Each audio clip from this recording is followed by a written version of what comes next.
Bocah gunung dados Astri Mbak Wiwit Astri dari Dodo Raden bergoyang Purwo dadi gombong-gombong asik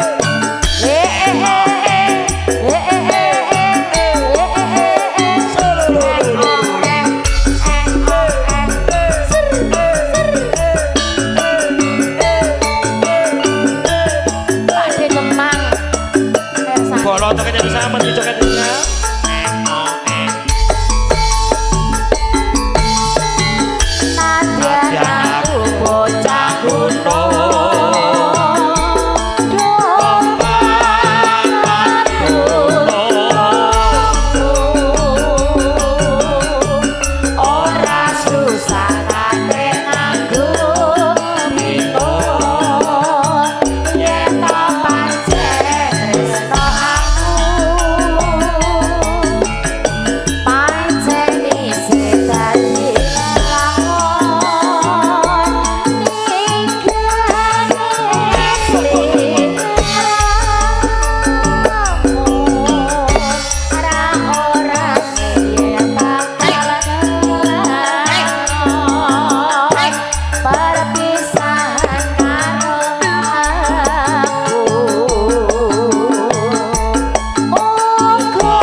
karo Mbak Yanti lho.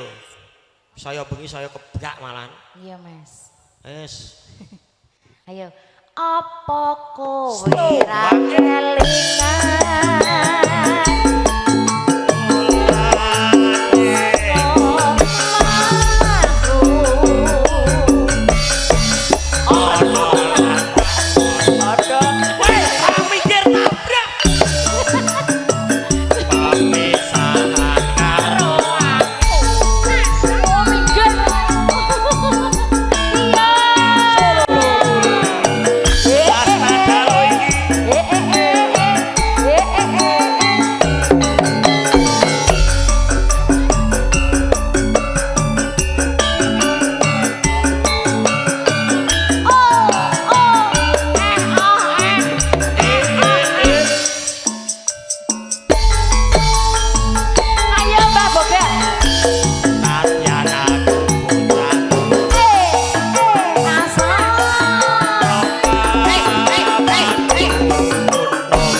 Butuh napas buatan orang.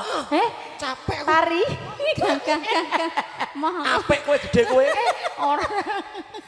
Nak ngundammu kan anone gede lo tampungane lo tutut. Cek gede ngene Erik. Erik. Mau karo Erik gede. Gede. Luwe gede Erik lho. Mau yalan karo lulu padha daginge iki. Yo, masukin, Dek. Apa kowe ra kelingan?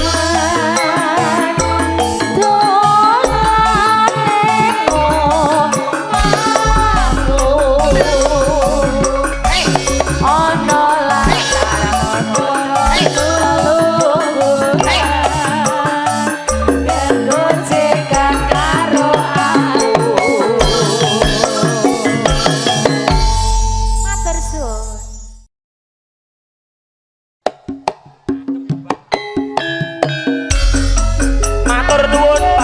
Bapak selamat seluruh jajaran panitia. Asik. Mas Tri, Mbak Wiwin, Mas yang kabar? Ayo Mbak. Eyol tak kecil kecil.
Bunungki.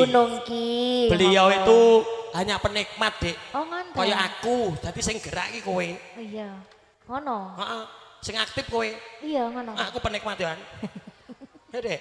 Leboke. Pak Dar iki gumujeng ae ngersake panyuwunku mring sliramu.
Lagune po enak iki lagune Mas Sanyoto Landak. Nggih, nggih. Hae Pak De.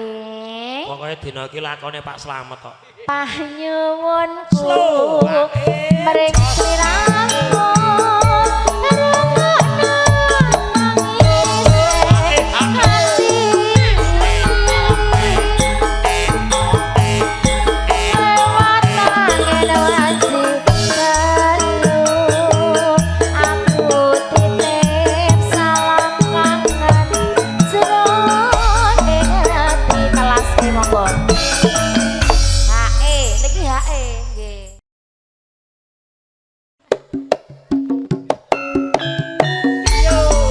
Mbak Wiwit, Bar, Mas Ri, Mas Yanto.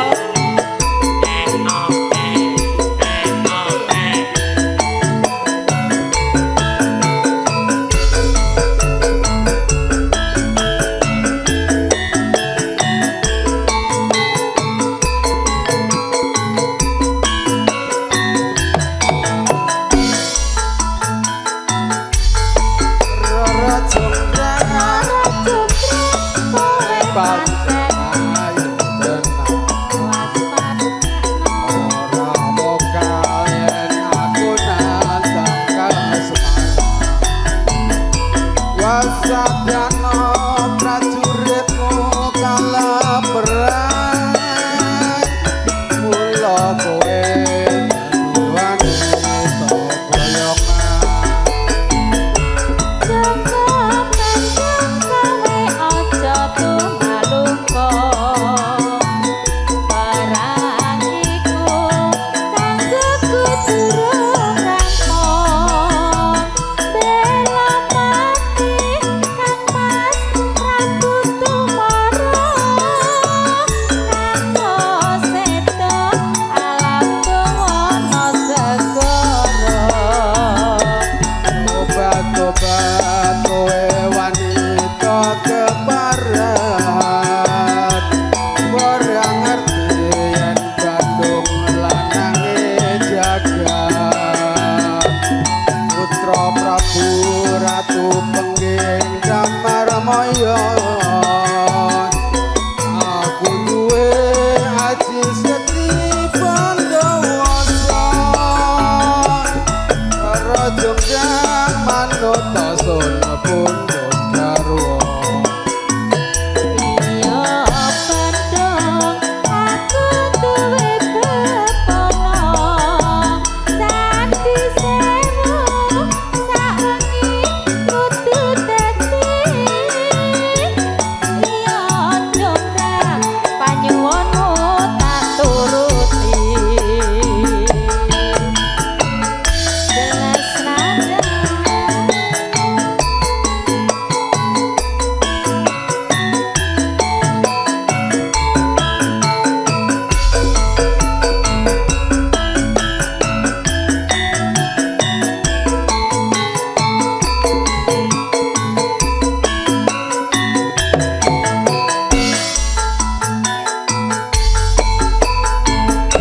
karo Jonggrang kowe pancen ayu tenan ora mokaen aku nandang kasmaran waspadana prajuritmu kalaperan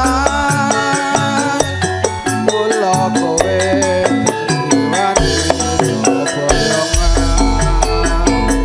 cukup kanjeng kowe aja tumalungko perang iku kanggo durung rampung bela mati kang mas Prabu Tumara kanggo sedo alam bawana segara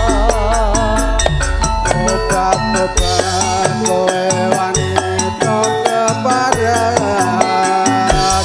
ora ngerti yen Bandung lanange jagat putra Prabu Ratu Pengging Damarmaya aku duwe aji seti Pandawasa karo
wonten HE-ne kok ya. Oh ngeten.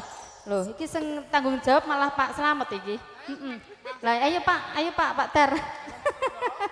Ayo monggo, gek dilebokne sampun jenengan bayar, ayo. Napa mau? Ayo sing ngisor. Sing ngisor. Iki ditebaske lho, Ker. Dalan iki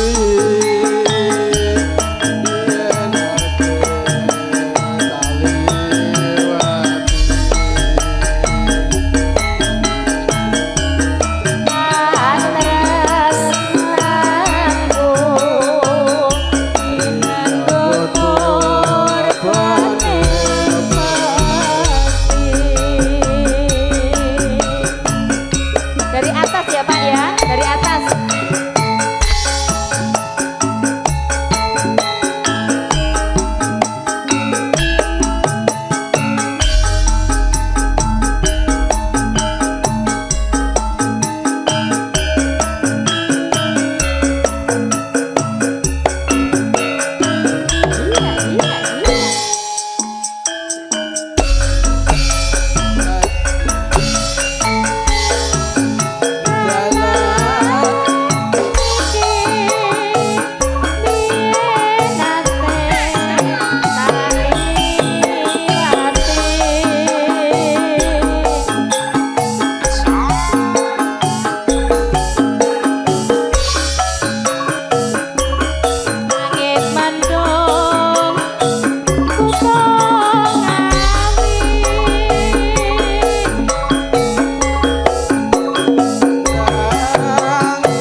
ben patut entekne. Aja kuwatir Wiri, nek karo Pak Slamet kuwi AC sitok ae lah semono iki ra entek. Biasane iki 1,5 juta entek lho Pak Slamet. Panasonic sing sak PK apa piye? Entek Pak garis 1 Pak. Rasa nglamun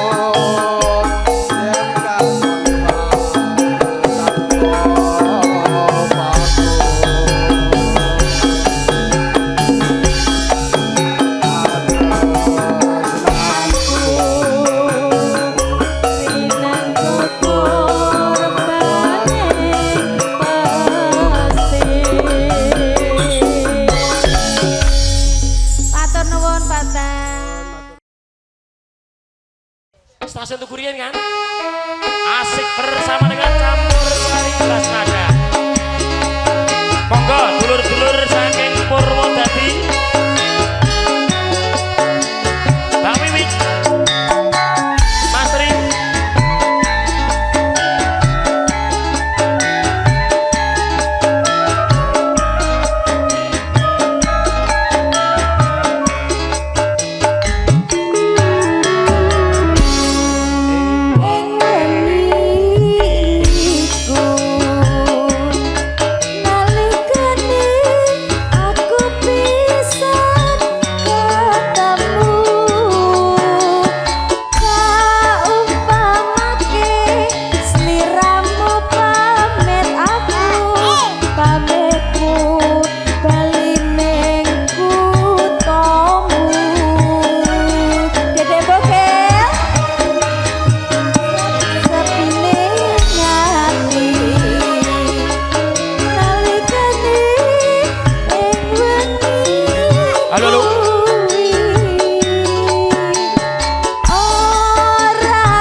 Sik diomongi ae.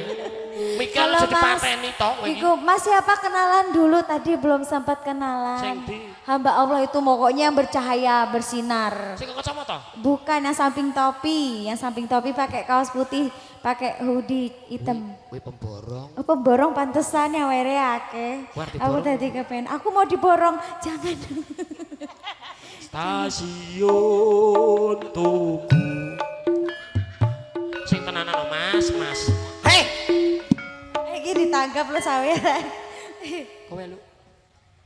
Stasiun Tugu sing dadi saksikan bisu muka-muka seliramu eling aku kapan kundunmu tak tunggu. Dadi Mas berbeda Andra. sama Tresnaga. Iya iya. Jelas.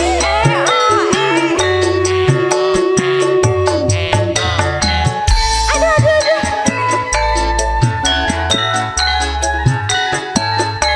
Ayo Mas saya kenalan dulu. Bos yang mana? Nah, halo.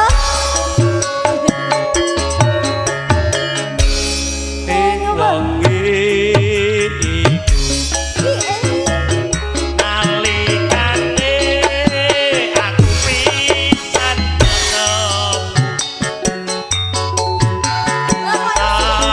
untapake sliramu pamit aku kapan kondurmu tak tunggu.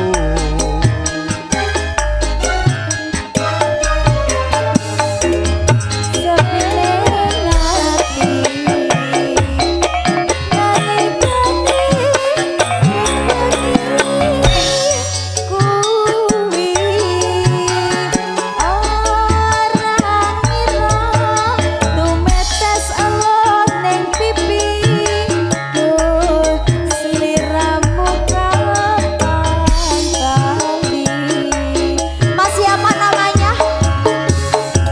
Mas Kusuk Selamat sampai bawah. Tahan coba.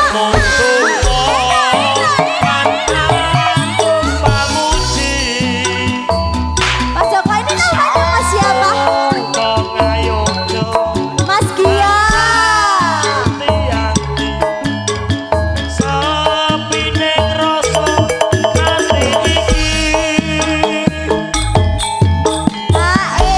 Mas Gio mboten, aku sudah siap. Maksudnya aku udah siap nyanyi gitu loh. Aduh aduh, jadi salah. Biasa aja bokel nggak usah cemburu. Santai. Tak kira ngeremuk aku. Pengen loh. Lah kok kono wis ngene lho, ora ngerti. Kok aku minggir. Nggak boleh body simmer, nggak boleh Bukan body masalah shaming. body, aku kok kono wis mencereng ki mau kok. Oh iya. Mana tahu gitu. sabar ana ngeremuk Mas aku. Selamat makasih ya. Ini beneran banyak banget loh. Tapi nanti buat beli bensin masih ada kan? Entah aku tahu Pak. Mentang-mentang ke biduan terus tak enten-entene lah nggo Mbak biduan nggak penak aku.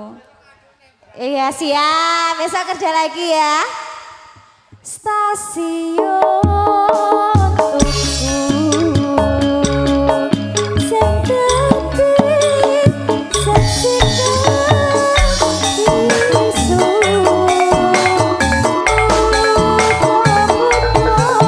sliramu eling aku kapan kundunmu tak tunggu.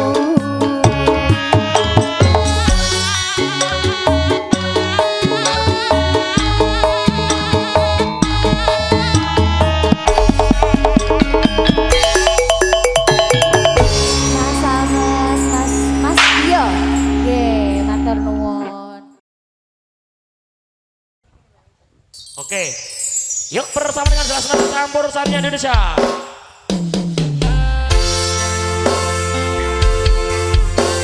Tentunya juga spesial untuk keluarga kami yang dari Lampung, Mas Aditya Arisa Putra, Dimas Angga Prasa dan juga keluarga sakit semoga cepat sembuh dan cepat beraktivitas seperti sedia kala. Cepat sembuh, Bitwi. Ning aku seneng karo liyane arep cemburu kok dudu sapa-sapane sing awale berhadiah saiki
Longkas mulia. Oke.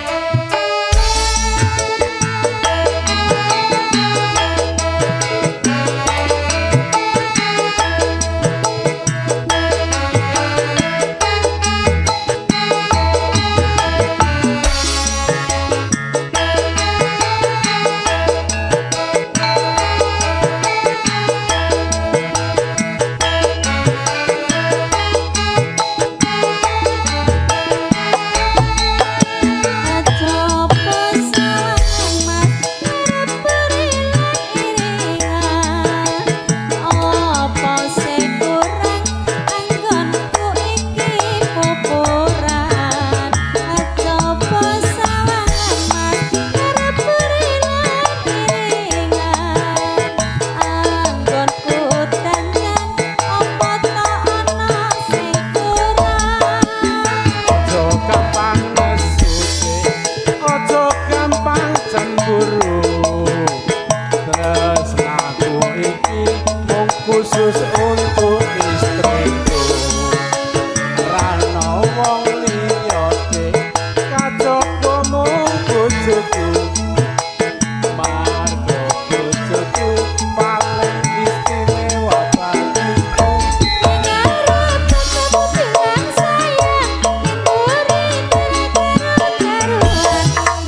dino